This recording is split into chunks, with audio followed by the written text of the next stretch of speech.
ನಮಸ್ಕಾರ. ನಾರಾಯಣಂ ನಿಖಿಲಪೂರ್ಣಗುಣೈಕದೇಹಂ ನಿರ್ದೋಷಮಪ್ಯತಮತ್ವಿಕ್ಲೈಸ್ವಾಕ್ಯೈಃ ಅಸ್ಯೋದ್ಭವಾದಿತಮಶೇಷವಿಶೇಷತೋऽಪ್ಯನ್ಯಂ ಸದಾ ಪ್ರಿಯತಂ ಸನ್ನಮಾಮಿ ಕೃಷ್ಣಾಯ ವಾಸುದೇವಾಯ ಹರಯೇ ಪರಮಾತ್ಮನೇ ಪ್ರಣತಕ್ಲೇಶನಾಶಾಯ ಗೋವಿಂದಾಯ ನಮೋ ನಮಃ. ಭ್ರಮಭಂಗರಹಿತಂ ಅಜಡಂ ವಿಮಲಂ ಸದಾ ಆನತೀರ್ಥಮಚೋಳಂ ಭಜೇ ತಾಪತ್ರಯಾಪಹಂ ಪೃಥ್ವೀಮण्डलमध्यस्थाः पूर्णबोधमतानुगाः वैष्णवाः विष्णुहृदयाः तान् नमस्ते गुरून् नमः. श्रीराजाय नमस्ते व्यासयोगिने नमः पुरन्दरार्याय विजयार्याय ते नमः. जलज्येष्ठनिभाकारं जगदीशप्रसादं जगलविख्यातं जगन्नाथगुरुं भजे. आगतादित्रिकालज्ञम् आगमार्थविशारदं त्यागभोगसमायुक्तं भागण्डगुरुं भजे. तपस्वाध्याय शुश्रूषा कृष्णपूजारतं विश्वेशम् इष्टदं वन्दे परिव्राट् चक्रवर्तिनम्. श्रीगुरुभ्यो नमः. हरिः ओम्. ಹರಿಕಥಾಮೃತಸಾರ ಗುರುಗಳ ಕರುಣದಿಂದ ಅಪನಿತು ಪೇಳುವೆ ಪರಮ ಭಕ್ತರಿದರದಿ ಕೇಳುವುದು. ಹರಿಕಥಾಮೃತಸಾರ ಗುರುಗಳ ಕರುಣದಿಂದ ಅಪನಿತು ಪೇಳುವೆ ಪರಮ ಭಗವತ್ ಭಕ್ತರಿದನಾದರದಿ ಕೇಳುವುದು.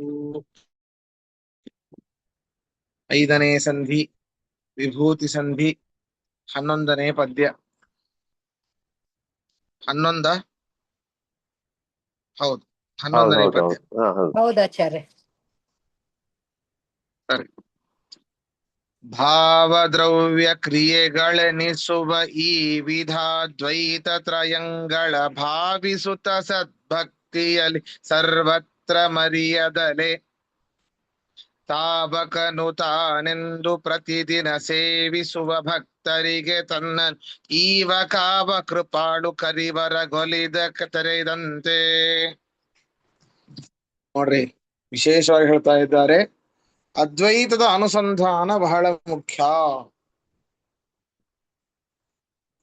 ನಾವು ಅದ್ವೈತವನ್ನ ಸ್ವೀಕಾರ ಮಾಡಲೇಬೇಕು ಹೇಳ್ತಿಲ್ಲ. ಅನೇಕ ಅದ್ವೈತವನ್ನ ಹೇಳುವಂತಹ ಅಂದ್ರೆ ಅಭೇದ ಸೂಚಕವಾದ ಅನೇಕ ಶ್ರುತಿಗಳು ಕೂಡ, ಶ್ರುತಿವಾಕ್ಯಗಳು ಸಿಗತ್ತೆ ವೇದದಲ್ಲಿ, ಉಪನಿಷತ್ತುಗಳಲ್ಲಿ. ಆದರೆ ಯಾವುದರಲ್ಲಿ ಅದ್ವೈತದ ಚಿಂತನೆ ಅನ್ನೋದು ಬಹಳ ಮುಖ್ಯ. ಯಾವುಗಳಿಗೆ ಚಿಂತನೆ ಅನ್ನೋದು ಬಹಳ ಮುಖ್ಯ. ಹೇಳ್ತಾ ಇದ್ದಾರೆ ಇಲ್ಲಿ 3 ವಿಷಯಗಳಲ್ಲಿ ನಾವು ಅದ್ವೈತ ಚಿಂತನೆ ಬಹಳ ಮುಖ್ಯ. ಭಾವ, ದ್ರವ್ಯ, ಕ್ರಿಯಾ. ಭಾವ ದ್ರವ್ಯ ಕ್ರಿಯೆಗಳೆನಿಸುವ ಈ ವಿಧ ದ್ವೈತ ತ್ರಯಂಗಳ ಭಾವಿಸುತ್ತ ಸದ್ಭಕ್ತಿಯಲ್ಲಿ ಸರ್ವತ್ರ ಮರಿಯೇ. ಭಾವದ್ರವ್ಯ ಏನು? ಭಾವ ಪದಾರ್ಥಗಳು ಅಂತಂದ್ರೆ ಹೇಳ್ತಾರೆ, ಈ ಮಹತ್ತತ್ವ, ಇದಕ್ಕೆ ಉಪಾದಾನ ಕಾರಣವಾಗಿರುವಂತ ಮಹದಾಯ ತತ್ವಗಳು, ಮಹತ್ತತ್ವ, ಅಹಂಕಾರ ತತ್ವ, ಯಾವ್ಯಾವ ತತ್ವಗಳಿವೆ, ಇದಕ್ಕೆ ಯಾವುದರಿಂದ ಈ ತತ್ವಗಳೆಲ್ಲ ಹುಟ್ಟಿದ್ದು? ಗುಣತ್ರಯಗಳಿಂದ. ಇದಕ್ಕೆ ಮೂಲವಾದದ್ದು ಯಾವುದು? ಆ ಜಡ ಪ್ರಕೃತಿ. ಇವೆಲ್ಲವೂ ಕೂಡ ಭಾವ ಪದಾರ್ಥಗಳು. ಈ ಭಾವ ಪದಾರ್ಥಗಳಲ್ಲಿ ಅವುಗಳು ಅದರಲ್ಲಿ ಆಗುವಂತಹ ಕ್ರಿಯೆಗಳಲ್ಲಿ, ಅದರಲ್ಲಿ ಆ ಕ್ರಿಯೆಗಳಲ್ಲಿ ಇರುವಂತಹ ಭಗವದ್ರೂಪ ಚಿಂತನೆಗೆ, ಮತ್ತು ನಾವು ಯಾವುದರಲ್ಲಿ ಉಪಾಸನೆ ಮಾಡ್ತೇವೋ ಅಥವಾ ನಮ್ಮ ಬಿಂಬರೂಪಿಯಾದ ಪರಮಾತ್ಮನಿಗೂ ಆ ಮಹದಾದಿ ತತ್ವಗಳು, ಭಾವಾದಿ ಏನು ತತ್ವಗಳಿವೆ, ಅವುಗಳಲ್ಲಿ ಇರುವಂತಹ ಪರಮಾತ್ಮನ ರೂಪಗಳಿಗೂ ಐಕ್ಯ ಚಿಂತನೆ ಬಹಳ ಮುಖ್ಯ.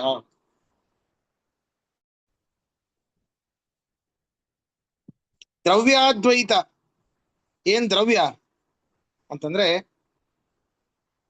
ನಾವು ಅಥವಾ ಯಾವ ಪರಮಾತ್ಮ ಆ ಆಚಾರ್ಯ ಕರಾರ್ಚಿತವಾದ ಪ್ರತಿಮೆಗಳಿವೆಯೋ ಅಂತಹ ಪ್ರತಿಮೆಗಳಲ್ಲಿ, ಅಥವಾ ನಾವು ಪ್ರತಿನಿತ್ಯ ಮನೆಯಲ್ಲಿ ಪೂಜಿಸುವಂತಹ ಪ್ರತಿಮೆಗಳಲ್ಲಿ ನಮ್ಮ ಬಿಂಬರೂಪಿಯಾದ ಪರಮಾತ್ಮನಿಗೂ ಆ ಪ್ರತಿಮೆಯಲ್ಲಿರುವಂತಹ ಪರಮಾತ್ಮನಿಗೂ ಐಕ್ಯ ಚಿಂತನೆ. ಛಾಯಾ ದ್ರವ್ಯಗಳು ಅಂತಂದ್ರೆ, ನಾವು ನಮ್ಮ ಹೆಂಡತಿ, ತಂದೆ, ತಾಯಿ, ಮಕ್ಕಳು, ಯಾವ ವಸ್ತುಗಳಿವೆಯೋ, ನಮಗೆ ಯಾವ ಅನುಕೂಲಕರವಾದ ವಸ್ತುಗಳಂತಿವೆಯೋ, ವ್ಯಕ್ತಿಗಳಂತಿದ್ದಾರೋ, ಅವುಗಳಲ್ಲಿ ಇರುವಂತಹ ಪರಮಾತ್ಮ ರೂಪ ಚಿಂತನೆ ನಮ್ಮ ಬಿಂಬ ರೂಪ ಪರಮಾತ್ಮನಿಗೂ ಅವುಗಳಲ್ಲಿ ಅವರವರಲ್ಲಿ ಇರುವಂತಹ ಆ ಪರಮಾತ್ಮ ರೂಪಗಳಿಗೂ ಐಕ್ಯ ಚಿಂತನೆ ಬಹಳ ಮುಖ್ಯ. ಅವೆಲ್ಲವೂ ಕೂಡ ಭಗವದ್ ಅಧೀನ ಎನ್ನುವಂತಹ ವಿಶೇಷ ಬೇಕು. ಅವರೆಲ್ಲರೂ ಕೂಡ ಏನೋ ನಾವು ಕೇಳಿದ್ವಪ್ಪ, ನಾವು ಕೇಳಿದ ತಕ್ಷಣ ಮಾಡ್ಕೊಟ್ರಪ್ಪ, ಎಂತಹ ದೊಡ್ಡ ಮನಸ್ಸು ಅಂತಲ್ಲ. ಸರಿ ಹೊಗಳ್ರಿ, ಅದು ದೊಡ್ಡ ವಿಷಯ, ಹೋಗ್ಬೇಕು, ಕಷ್ಟ ಕಾಲಕ್ಕೆ ಆಗಿದ್ದಾರೆ ಅಂತ ಹೊಗಳಲೇಬೇಕು. ಆದರೆ ಅದು ಪರಮಾತ್ಮ ಅವರಿಗೆ ಆ ರೀತಿ ಪ್ರೇರಣೆ ಮಾಡಿದಾದ್ರಿಂದ ನಿಮಗೆ ಅವರು ಅನುಕೂಲವನ್ನ ಮಾಡಿಕೊಟ್ರು ಅಷ್ಟೇ. ಅದು ಮುಖ್ಯ. ನಾವು ಪರಮಾತ್ಮ ಅವ್ರಿಗೆ ಪ್ರೇರಣೆ ಮಾಡಿದ ಅನ್ನೋದನ್ನೇ ಮರೆತು ಬಿಡ್ತೇವೆ. ಅಯ್ಯೋ, ಅವರೇ ಮಾಡಿದ್ದು, ಅವರೇ ನಮಗೆ ದೊಡ್ಡ ದೇವರಿದ್ದ ಹಾಗೆ ಅಂತ ಹೇಳ್ತಾ ಇರ್ತೇವೆ. ಅಲ್ಲ, ಪರಮಾತ್ಮ ಅವರಿಗೆ ಆ ರೀತಿ ಪ್ರೇರಣೆ ಮಾಡಿದ, ಆದ್ರಿಂದ ನಾವು ಅವರು ನಮಗೆ ಸಹಾಯಕ್ಕೆ ಬಂದರು, ಮಾಡಿದರು ಅಂತ ಅರ್ಥ. ಈಗ ನನಗೆಲ್ಲೋ ಅವಸರಕ್ಕೆ ಹೋಗ್ಬೇಕಾಗಿತ್ತು, ಗಾಡಿ ಇತ್ತು ನಂದು, ಗಾಡಿ ತಗೊಂಡೆ, ಚಾವಿ ಹಾಕಿದೆ, ಆಯ್ತು, ಬೇಗ ಹೋಯ್ತು, ಅನುಕೂಲ ಆಯ್ತು ನನಗೆ. ಅದರಲ್ಲೂ ಕೂಡ ಪರಮಾತ್ಮನಿದ್ದಾನೆ. ಸಮಯಕ್ಕೆ ಆತು, ಸಮಯ ಕೆಲಸಕ್ಕೆ ಬಂತು, ಅದು ಪರಮಾತ್ಮನ ಅಧೀನ. ಎಂಥದ್ದೇ ಸರ್ವಿಸ್ ಮಾಡಿಸಿ ಮಾಡಿದ್ರೆ ಕೆಲವೊಂದು ಗಾಡಿ ಶುರು ಆಗೋದಿಲ್ಲ, ಪರಮಾಧೀನ ಇರೋ ಅಷ್ಟೇ. ಪರಮಾತ್ಮನ ಒಂದು ಇಚ್ಛೆ ವಿರುದ್ಧವಾಗಿ ಯಾವುದೂ ನಡೆಯೋದಿಲ್ಲ. ಈಗೆಲ್ಲಾ ನಾವು ಸುಖಕರವಾಗಿ ನಡೆದಿದೆ, ಎಂತಹ ರೋಗ ರುಜಿನಗಳಿದ್ರೂ ಕೂಡ ಇಷ್ಟು ದಿನ ಬದುಕಿದ್ದೇವೆ. ಯಾವ ಯಾವ ಬ್ಯಾಕ್ಟೀರಿಯಾಗಳನ್ನ ನಾವು ತಿಂದಿದ್ದೇವೋ ಗೊತ್ತಿಲ್ಲ, ಎಲ್ಲ ಔಷಧಗಳನ್ನ ಹಾಕಿ ಈಗೆಲ್ಲ ಮಾಡ್ತಾ ಇದ್ದಾರೆ. ಎಲ್ಲವೂ ಕೂಡ ಕ್ರಿಮಿನಾಶಕ, ಅದು ಇದು ಎಲ್ಲವೂ ಮಿಕ್ಸ್ ಇರುವಂತಹ ಆಹಾರ ಸ್ವೀಕಾರ ಮಾಡ್ತಿದ್ರೂ ಕೂಡ ಇಷ್ಟು ಆರೋಗ್ಯದಿಂದ ಇದ್ದೇವೆ ಅಂತಂದ್ರೆ ಪರಮಾತ್ಮನ ಕೃಪೆ.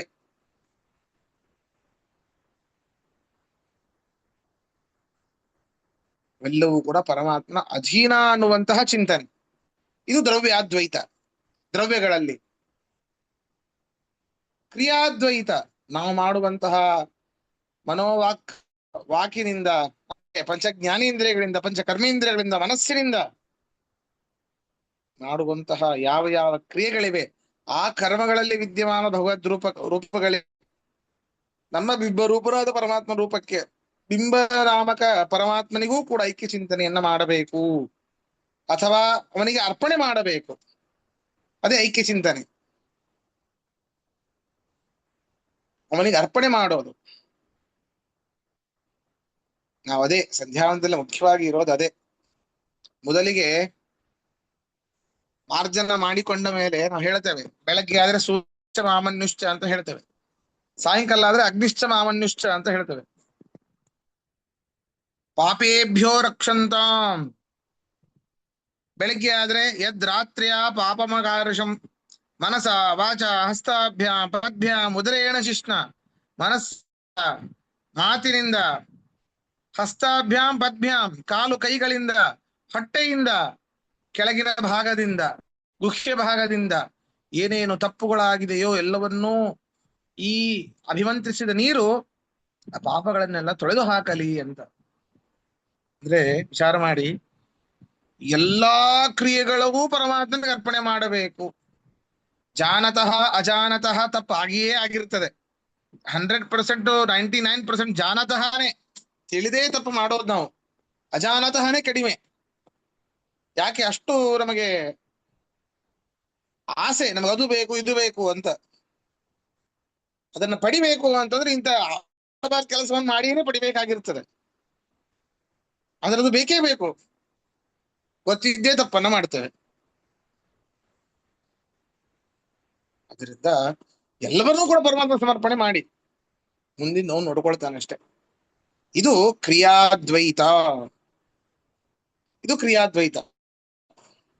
ಹೀಗೆ ಪರಮಾತ್ಮನ ಭಾವ ದ್ರವ್ಯ ಕ್ರಿಯೆಗಳೆನಿಸುವ ಈ ವಿಧಾದ್ವೈತ ತ್ರಯಂಗಳ ಭಾವಿಸುತ್ತ ಸದ್ಭಕ್ತಿಯಲ್ಲಿ ಸರ್ವತ್ರ ಮರಿಯದಲೇ ಈ ರೀತಿಯ ಚಿಂತನೆ ಮಾಡ್ತಾ ಇರಬೇಕು.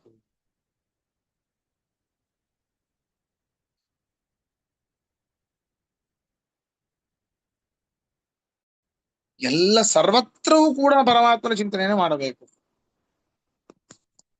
ಮುಂದೆ ಹೇಳ್ತಾರೆ ಅದ್ರ ಬಗ್ಗೆ, ಅದ್ಭುತವಾಗಿ ಹೇಳ್ತಾರೆ ಮುಂದೆ.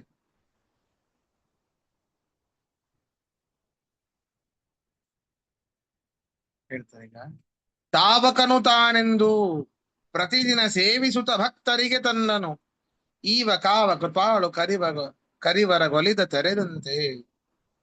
ಅವನೇ ನಮಗೆ ಕಾಪಾಡ್ತಾನಪ್ಪ, ಅವನು ಬಿಟ್ಟು ಬೇರೆ ಏನೂ ಇಲ್ಲ.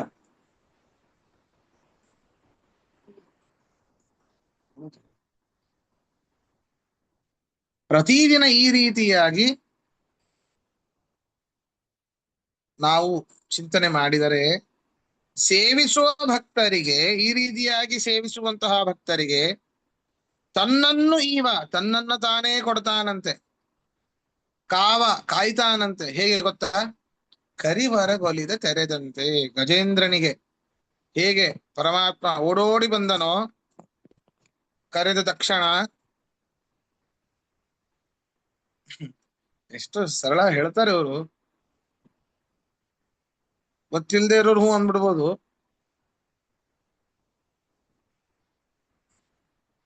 ಮೊಡವಿನೊಳಗೆ ಗಜ ಮೊರೆ ಇಡಲಾಕ್ಷಣ ಮಡದಿಗೆ ಹೇಳಿದೆ ದುಡುನೆ ಬಂದು ಹಿಡಿದು ನಕ್ರನವಾಯಿ ಕಡೆದು ಬಿಡಿಸಿದನೆ ಚಡಗ ದೊಡೆಯ ಬಾರಯ್ಯ ಬಾ ಬಾ ಬಾ ಅಂತ ಹೇಳಿ ದಾಸರೇನೋ ಕರೆದು ಬಿಡ್ತಾರೆ. ಅಂದ್ರೆ ಕರೆದ ತಕ್ಷಣ ಬಂದಿಲ್ಲ ಅವನ್ ಪುಣ್ಯಾತ್ಮ. ಯಾರಿಗೂ ಸುಲಭ ಅಲ್ಲ ಅವನ್ ಸಿಗೋದು. 1000 ವರ್ಷ ಹತ್ತಿದ್ದಾನು ಅವನ ಗಜೇಂದ್ರ. ಮೊಸಳೆ ಬಿಡ್ತಾ ಇಲ್ಲ, ಹೆಂಡ್ರು ಮಕ್ಕಳು ಎಲ್ಲ ಬಿಟ್ಟು ಹೋದ್ರು. ಅನಿವಾರ್ಯ ಸಂಕಟ ಬಂದ ವೆಂಕಟರಮಣ 1000 ವರ್ಷ ಕಮಲದ ಹೂವನ್ನು ಇಟ್ಕೊಂಡು ಅವನ ನಾಮಸ್ಮರಣೆಯನ್ನು ಮಾಡಿದ್ದಾನೆ. ಆದ್ಮೇಲೆ ಬಂದಿದ್ದು, 1000 ವರ್ಷದ ತನಕ ಬಂದಿಲ್ಲ. ದಾಸರದು ಹೇಳೋದು ಯಾಕೆ ಅಂತಂದ್ರೆ, ಇಲ್ಲಪ್ಪ ಬರ್ತಾನೆ ಬರ್ತಾನೆ, ತಲ್ಲಣಿಸಿದಿರು ಕಂಡ್ಯ ತಾಳು ಮನವೇ, ಎಲ್ಲರನ್ನು ಸಲಹುವನು ಇದಕ್ಕೆ ಸಂಶಯವಿಲ್ಲ. ಸಲಹುತ್ತಾನೆ. ಅಯ್ಯೋ 1000 ವರ್ಷ ಕಾದರಿ, ಅಲ್ಲಿ ತನಕ ಟೈಮ್ ಇಲ್ಲ. ನಾವು ಏನು ಮಾಡದೇನೆ ನಮ್ಗೆ ಟೈಮ್ ಇಲ್ಲ ಅಂತ ಹೇಳ್ತಿರ್ತೇವೆ. ಸಂಧ್ಯಾ ವಂದನೆ ಮಾಡೋದೇ ದೊಡ್ಡದಾಗಿರ್ತದೆ. ಈಗ ಅಷ್ಟೆಲ್ಲ ಪರಮಾತ್ಮನ ಹೊಗಳೋದು, ಅವನ ಗುಣಗಾನ ಮಾಡೋದು, ಅಯ್ಯೋ 1000 ವರ್ಷದ ತನಕ. ಬೆಳಿಗ್ಗೆ ಎದ್ದು ಒಂದು ಅರ್ಧ ಗಂಟೆ ಧ್ಯಾನ ಮಾಡೋ ಅಂತಂದ್ರೆ ಆಗೋದು. ಧ್ಯಾನ ಬಿಟ್ಬಿಡಿ, ಪ್ರತಿನಿತ್ಯದ ಏನಲ್ಲ, ಆದರೆ ದೈನಂದಿನ ಕರ್ಮ ಈ ಸಂಧ್ಯಾ ವಂದನೆ, ಅದಕ್ಕೆ ಟೈಮ್ ಇಲ್ಲ. ದಾಸರು ಯಾಕೆ ಹಾಗೆ ಹೇಳ್ತಾರೆ ಅಂತಂದ್ರೆ, ಇಲ್ಲಪ್ಪ ಮಾಡ್ರಿ, ಬಹಳ ಬೇಗ ಬಂದ ಅಂದ್ರೆ ಕೆಲವೊಂದು ಸುಳ್ಳು ಹೇಳ್ತಾರೆ. ಮಕ್ಕಳಿಗೆ ನಾವು ಸುಳ್ಳು ಹೇಳ್ತೇವಲ್ಲ, ಚಾಕ್ಲೇಟ್ ಕೊಡಿಸ್ತೀನಿ ತಿನ್ನು ತಿನ್ನು ತಿನ್ನು ಅಂತ. ತಿಂದ ಮೇಲೆ ನಾಳೆ ಕೊಡಿಸ್ತೀನಿ ತಗೋರೋ, ಅಂಗಡಿ ಬಂದಾಗೆ ಈಗ ಅಂತ ಹೇಳ್ತೇವೆ. ಯಾಕೆ? ಅದರ ಆರೋಗ್ಯಕ್ಕೆ ಹಿತ ಅದು. ಕಹಿಯಾದರೂ ಕೂಡ ಔಷಧ ಆರೋಗ್ಯಕ್ಕೆ ಹಿತ. ಹಾಗೆ ದಾಸರು ಕೆಲವು ಸುಳ್ಳು ಹೇಳ್ತಾರೆ. ದುಡುನೆ ಬಂದು ಮಡುವಿನೊಳಗೆ ಗಜ ಮೊರೆ, ಆ ಕ್ಷಣ ದುಡುನೆ ಬಂದು ಕರೆದ ಆ ಕ್ಷಣದಲ್ಲಿ ಏನೇ ಬಂದು ಹೇಳ್ತಾರೆ. ಹಾಗಲ್ಲ, ಬಂದಿದ್ 1000 ವರ್ಷ ಆದ್ಮೇಲೇನ. ಆದ್ರೆ ಇವ್ರು ಹೇಳೋದು ಭಕ್ತಿ ಬಿಡಬೇಡಿ ಅಂತ. ಗಜೇಂದ್ರನಷ್ಟು 1000 ವರ್ಷ ನಮಗೆ ಕರೀಲಿಕ್ಕೆ ಸಾಧ್ಯವೇ ಇಲ್ಲ. ಅಕಸ್ಮಾತ್ ಕರೆದ್ರೆ ಒಂದು 10 ಒಂದು ಗಂಟೆ 2 ಗಂಟೆ ಬಹಳ. ಅದೇ ಕೃಷ್ಣ ಜನ್ಮಾಷ್ಟಮಿ ದಿನ ಬೆಳಿಗ್ಗೆಯಿಂದ ತನಕ ಕೂತು ಆ ಸಹಸ್ರ ನಾಮಾವಳಿ ಹೇಳಿ ಮಧ್ಯಾಹ್ನ ಏನಪ್ಪ ನಾಷ್ಟ ಅಂತ ಅಡಿಗೆ ಮನೆಗೆ ಹೋಗ್ತೇವೆ ಅಷ್ಟೇ. ಹಾಗೆ ಕರಿವರ ಗೊಲಿಗದ ತೆರೆದಂತೆ. ಕರಿವರ ಆ ಗಜೇಂದ್ರನಿಗೆ, ಗಜಶ್ರೇಷ್ಠನಾದ ಆಗ ಆನೆಗೆ ಹೇಗೆ ಒಲಿದನೋ ಹಾಗೆ ನಮ್ಮನ್ನು ಕಾಪಾಡ್ತಾನೆ. ಕೃಪಾಳು ಆದಂತಹ ಆ ಪರಮಾತ್ಮ ನಮ್ಮನ್ನು ಕಾಪಾಡ್ತಾನೆ. ಆದ್ದರಿಂದ ಭಕ್ತರನ್ನು ಎಂದೂ ಕೈ ಬಿಡೋದಿಲ್ಲ ಅನ್ನುವಂಥದ್ದು ತಾತ್ಪರ್ಯ ಇದರಲ್ಲಿ. ಈ ರೀತಿಯಾಗಿ ಚಿಂತಿಸಿದಂತಹ ಭಕ್ತರಿಗೆ ಆ ಗಜೇಂದ್ರನಿಗೆ ಕಾಯ್ದಂತಹ ಆ ಅಜಿತನಾಮಕ ಪರಮಾತ್ಮ ಏನಿದ್ದ, ಸಾರಿ ತಾಪಸನಾಮಕ ಪರಮಾತ್ಮ, ಅಜಿತನಾಮಕ ಅಲ್ಲ, ತಾಪಸನಾಮಕ ಪರಮಾತ್ಮ ಅದು. ಅವನ ಹಾಗೆ ನಮ್ಮನ್ನ ಕಾಪಾಡ್ತಾನೆ ಅನ್ನೋದು ಇದರ ತಾತ್ಪರ್ಯ. ಪ್ರಶ್ನೆ ಇದಕ್ಕೆ ತಾವಕನು ಅಂದ್ರೆ ಏನು?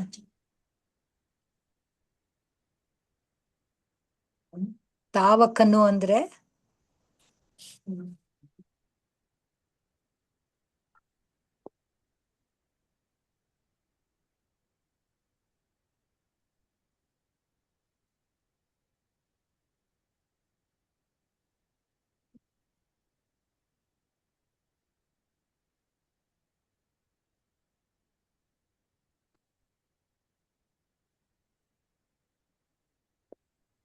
ತಾವಕನು ತಾನೆಂದು ಅಂತಂದ್ರೆ ಅವನಿಗೆ ಭಕ್ತರು ಕೊಡ್ತಾರೆ ಅಂತೆ ತವಕ, ಅವನಿಗೆ ಕಾಯ್ತಾ ಇರ್ತಾನೆ.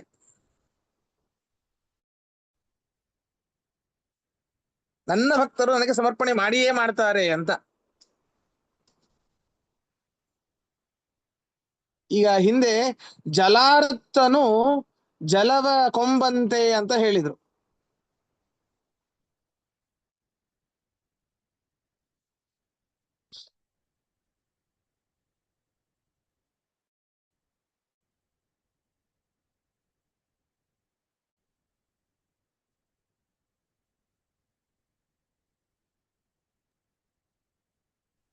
ಮಧ್ಯ ಬ್ರೇಕ್ ಆಗ್ತಿದ್ಯಾ ಅಥವಾ ನನಗ್ ಮಾತ್ರನಾ ಗೊತ್ತಾಗ್ತಿಲ್ಲ? ಹೌದೌದು, ಬ್ರೇಕ್ ಆಗ್ತಾ ಇದೆ, ನಮಗೂ ಕೇಳಿಸ್ತಾ ಇಲ್ಲ. ಓ, ಹೌದಾ? ಓಕೆ. ಹೌದು ಹೌದಾ? ಹೌದು, ರೈಟ್. ಇದು ಇದು ಅದ್ವೈತ ಹೇಗಾಯ್ತು ಅಂಬೋದು ನಂಗೆ ಅರ್ಥ ಆಗ್ಲಿಲ್ಲ. ಇವಾಗ ಡಿಸ್ಕಷನ್ಗೆ ಟೈಮ್ ಇಲ್ಲ, ಅದಕ್ಕೆ ಇಲ್ಲ, ಹೇಳಿ ಹೇಳಿ, ತೊಂದ್ರೆ ಇಲ್ಲ. ಅಲ್ಲಲ್ಲ, ಏ, ಅದ್ವೈತ ಅಂದ್ರೆ ದಿವ್ಸಕ್ಕೆ ಒಂದಾದ್ರೂ ಚಿಂತನೆ ಸರಿಯಾಗಿ ಅರ್ಥ ಆಗ್ಬೇಕು ಅಂತ.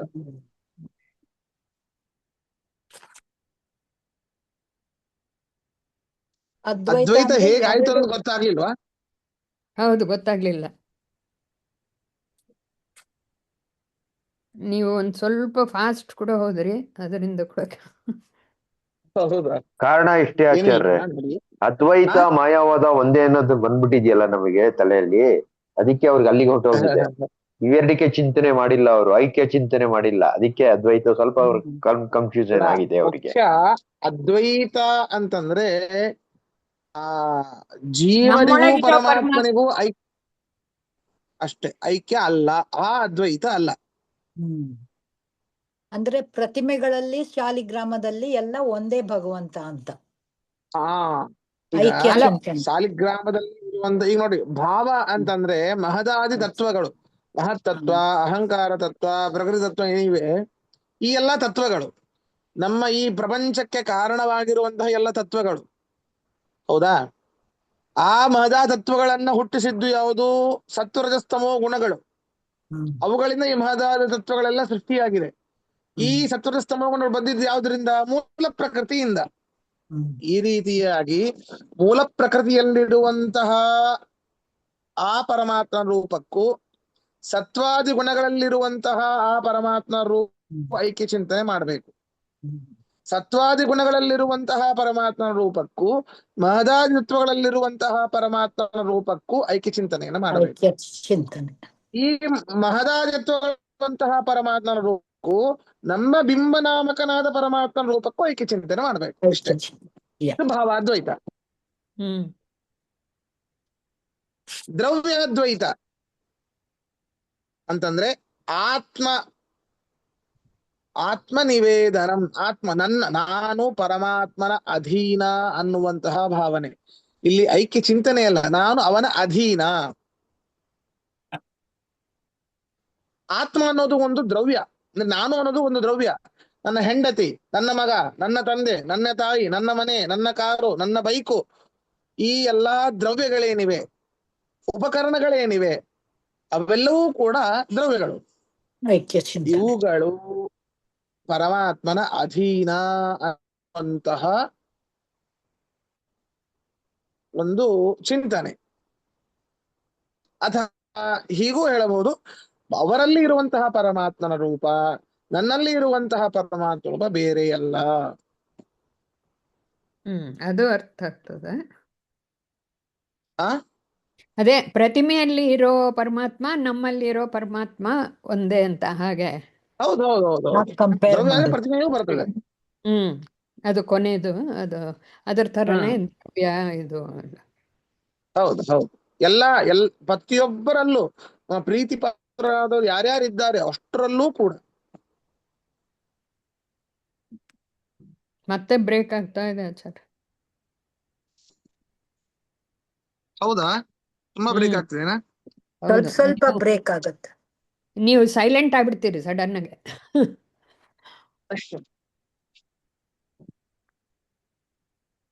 ನಮಸ್ಕಾರ ಆಚಾರ್ಯ. ಪ್ರಶ್ನೆ ಇಲ್ಲ, ನೀವು ಕೊನೆ ತತ್ವ ಹೇಳಿದ್ರಲ್ಲ, ಬಿಂಬರೂಪಿ ಪರಮಾತ್ಮ ನನ್ನಲ್ಲಿರೋದು, ನಿಮ್ಮಲ್ಲಿರೋದು, ಅರುಣ ಅವ್ರಲ್ಲಿರೋದು ಎಲ್ಲ ಒಂದೇ ಅಂದ್ಕೊಂಡ್ರೆ ಆ ತಲೆಯೊಳಗೆ ಹೋದ್ರೆ ಯಾವ್ದು ಜಗಳ ತೋಟಿನೇ ಇಲ್ಲ, ವಾರನೇ ಇಲ್ಲ. ಯಾತಕ್ಕಂತೆ ನನ್ನೇ ನಾನು ಹೊಡ್ಕೊಂಡ್ಗೆ ಅಷ್ಟೇ. ಅಲ್ಲ ಈಗ ಯಾರಾದ್ರೂ ದೊಡ್ಡವರು ಬೈದ್ರು ಅಥವಾ ಸಣ್ಣವರೇ ಏನಾದ್ರು ಅಂತ ತಿಳ್ಕೊಳ್ಳಿ, ಏಯ್ ಏನೋ ಅವನು ನನಗಂದಿ ಅಂತೇಳಿ ಸಣ್ಣವನು ದೊಡ್ಡವನು ಬರೋದು ಯಾವಾಗ? ಅವನಲ್ಲಿರೋ ಪರಮಾತ್ಮ ಬೇರೆ, ನನ್ನಲ್ಲಿರೋ ಪರಮಾತ್ಮ ಬೇರೆ ಅಂತಿದ್ದಾಗ. ಅಹಂಭಾವ. ಹೌದಾ? ಇಲ್ಲ, ಅವನಲ್ಲಿರೋ ಪರಮಾತ್ಮ ಅದೇ ರೀತಿ ಪ್ರೇರಣೆ ಮಾಡಿದ್ದಾನೆ ಅಷ್ಟೇ. ಅದು ಪರಮಾತ್ಮ ಪ್ರೇರಣೆ, ಅವಂದೇನಲ್ಲ. ಅವನು ಪರಮಾತ್ಮನ ಅಧೀನ ಅನ್ನೋ ಒಂದು ಬುದ್ಧಿ ಇತ್ತು ಅಂತ ಆದ್ರೆ ಹೋಗ್ಲಿ ಬಿಡು, ಪರಮಾತ್ಮನ ಅಧೀನ. ಪರಮಾತ್ಮ ಇವರಿಂದ ಬಯಸ್ಕೊಳ್ಬೇಕು ಅಂತಾನೆ ಅವನ ಇಚ್ಛೆ ಇತ್ತು, ಅವನಲ್ಲಿರೋ ಪರಮಾತ್ಮ ನನಗೆ ಬೈಬೇಕು ಅಂತ ಅವನಿಗೆ ಇಚ್ಛೆ ಇತ್ತು ಅಂತ ಅನ್ಸತ್ತೆ. ಅಷ್ಟೇ. ಜಗಳವೇ ಇಲ್ಲ. ಬಟ್ ಅದು ಯಾವಾಗ್ಲೂ ಅದೇ. ಇವಾಗ ದ್ವೈತರು ಹಾಗೆ ಎಲ್ಲ ಅನ್ಕೊಂಬೋದು, ಎಲ್ರ ಒಳಗೆ ಇರೋ ಪರಮಾತ್ಮ ಒಬ್ಬನೇ ಅಂತ. ನಾವು ಬೇರೆ ಅಂತ ಅನ್ಕೊಂಡೇ ಅನ್ಕೊಳ್ಳಲ್ಲ, ಬಟ್ ಈಗೋಯಿಸಮ್ ಬಂದ್ ಹೋಗತ್ತೆ. ನನ್ ಯಾಕೆ ಬೈದ?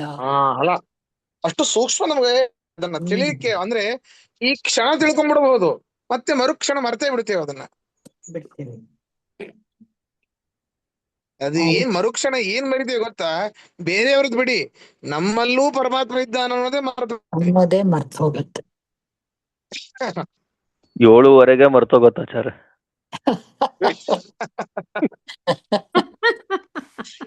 ಅಲ್ಲ, ಇದು ನಿಮ್ಮ ಉದ್ದೇಶ ಗೊತ್ತಾಗ್ಲಿಲ್ಲ.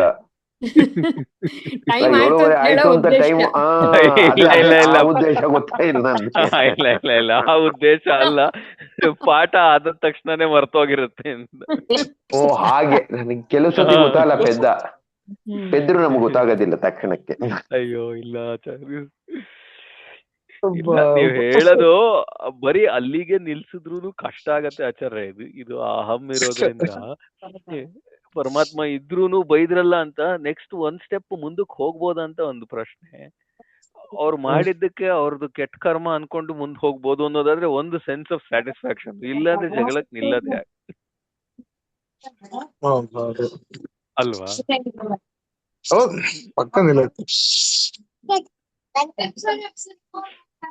ಇನ್ನೊಂದು ಆಚಾರ್ಯ ಹೇಳಿದ್ರಲ್ಲ, ದೊಡ್ಡವ್ರು ಏನಾದ್ರು ಹೇಳಿದ್ರೆ ನಮ್ಮ ತಿದ್ದುತ್ತಾ ಇದಾರೆ ಅಂತ ಅನ್ಕೋಬೇಕು, ನಮ್ಮನ್ನ ಬೈದ್ರು ಅಂತ ಅನ್ಕೋಬಾರ್ದು. ಈಗ ಹೋಗ್ತೀವಿ, ಪ್ರೊಫೆಸರ್ ಹೇಳ್ತಾರ, ಅಯ್ಯೋ ಮುಟ್ಟಾಳ ನಿಂಗೆ ಇದು ಅರ್ಥ ಆಗ್ಲಿಲ್ವಾ ಅಂತ, ಅದಕ್ಕೆ ನಾವು ಬೈದ್ರು ಅನ್ಕೋಬಾರ್ದು. ನಮ್ಗೆ ಅರ್ಥ ಆಗ್ಲಿಲ್ಲ ಅದನ್ನ ಕೇಳಿದ್ದು, ನಂಗೆ ಗೊತ್ತಿರ್ತಾರೆ ನಾನು ಕೇಳ್ತೇನೆ. ಅಂದ್ರೆ ಈ ರೀತಿ ಚಿಂತನೆ ಏನ್ ಗೊತ್ತಾ, ಇಬ್ಬರಿಗೂ ಇರಬೇಕು. ಅಲ್ಲಿ ವಾದ ವಿವಾದ ನಡೆಯುವಂತ ಪ್ರತಿಯೊಬ್ಬರಿಗೂ ಇದ್ರೆ ಯಾವ ಜಗಳ ನಡೆಯೋದಿಲ್ಲ.